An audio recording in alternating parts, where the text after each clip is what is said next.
केदारनाथ मंदिराबद्दलच्या या गोष्टी आहेत खूप चमत्कारिक। अशा प्रकारे निर्माण झाले हे मंदिर।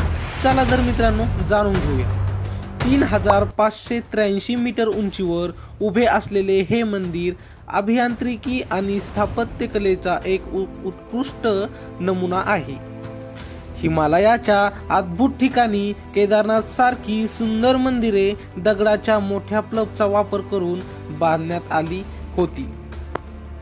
हिंदू मंदिरातील 4 धाम यात्रेपैकी एक केदारनाथ भगवान शिवाच्या केदारनाथ मंदिरासाठी खूप प्रसिद्ध आहे। उत्तराखंडच्या उत्तरेकडील राज्यांमध्ये असलेले या मंदिराला भेट देण्यासाठी दरवर्षी हजारो लाखो भाविक येतात। हे मंदिर महाभारतातील पांडवांनी बांधले होते। नंतर 8व्या शतकात आदिगुरु शंकराचार्य यांनी पुन्हा बांधले। अशाच आणखी काही रंजक गोष्टींबद्दल आज आपण जाणून घेऊया।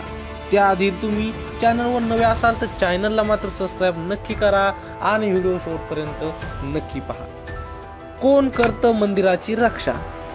असे मानले जाते की केदारनाथ मंदिराचे रक्षण भैरवनाथ करतात। हे भगवान शिवाचे उग्र अवतार म्हणून ओळखले जातात। केदारनाथाच्या मुख्य मंदिराच्या अगदी जवळ भैरवनाथाचे मंदिर आहे। अवताराला क्षेत्रपाल म्हणूनही ओळखले जाते।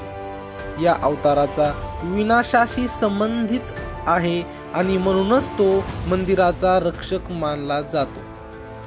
भैरवनाथ हे मंदिराचे रक्षक आहेत, जे सर्व संकटांना मंदिरापासून दूर ठेवतात। असे मानले जाते की जे लोक केदारनाथ मंदिरात जातात आणि भैरव बाबा मंदिरात देखील त्यांना जावे। विशिष्ट पुजाऱ्यांकडून केली जाते पूजा।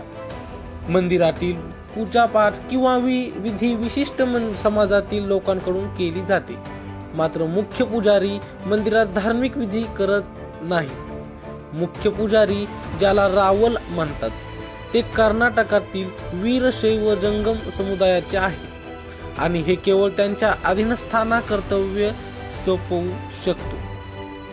मंदिरात 5 मुख्य पुजारी आहेत आणि प्रत्येक पुजारी आवर्तनात आपले कर्तव्य पार पाडतो।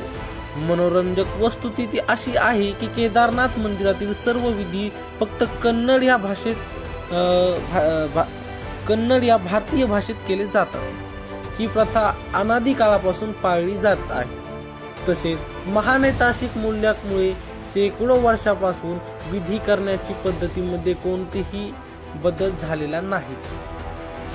मंदिर मजबूत आणि जड दगडांनी बनलेले आहे। 3583 मीटर उंचीवर उभे असलेले हे मंदिर एक उत्कृष्ट नमुना आहे अभियांत्रिकी आणि स्थापत्यकलेचा। तर मित्रांनो, हिमालयासारख्या अद्भुत ठिकाणी केदारनाथ सारखी सुंदर मंदिरे दगडाचा मोठ्या क्लबचा वापर करून बांधण्यात आली होती आणि सुमारे 6 फूट उंचीच्या आयताकृती व्यासपीठावर बांधली गेली होती। या आर्किटेक्चरच्या निर्मित्यांनी इंटरलॉकिंग नावाच्या तंत्राचा वापर करून बांधले होते। आश्चर्यकारक बाब म्हणजे केदारनाथ मंदिराच्या भिंतीची जाडी 12 फूट आहे। आणि केदारनाथ नाव हे कसे पडले यामागील कथाही भगवान शंकराशी संबंधित आहे। पौराणिक कथेनुसार देवतांनी राक्षसांपासून वाचण्यासाठी भगवान शिवाची मदत घेतली। हे पाहून शिव बैलाच्या रूपात प्रकट झाले। असुरांचा नाश करण्याची ताकद असलेल्या बैलाचे नाव कोडाराम होते। बैलाने असुराचा त्याच्या शिंगे आणि खुरांनी नाश केला। त्यानंतर भगवान शिवाने त्यांना मंदाकिनी नदीत फेकून दिले। याच कोडाराम बैलावरून या मंदिराला केदारनाथ हे नाव पडले आहे। तर मित्रांनो, तुम्हाला ही माहिती कशी वाटली कमेंट मध्ये नक्की सांगा आणि आमच्या असेच नवीन व्हिडिओ पाहण्यासाठी चॅनलला मात्र सबस्क्राइब नक्की करा। भेटूया पुढच्या व्हिडिओमध्ये, तोपर्यंत धन्यवाद।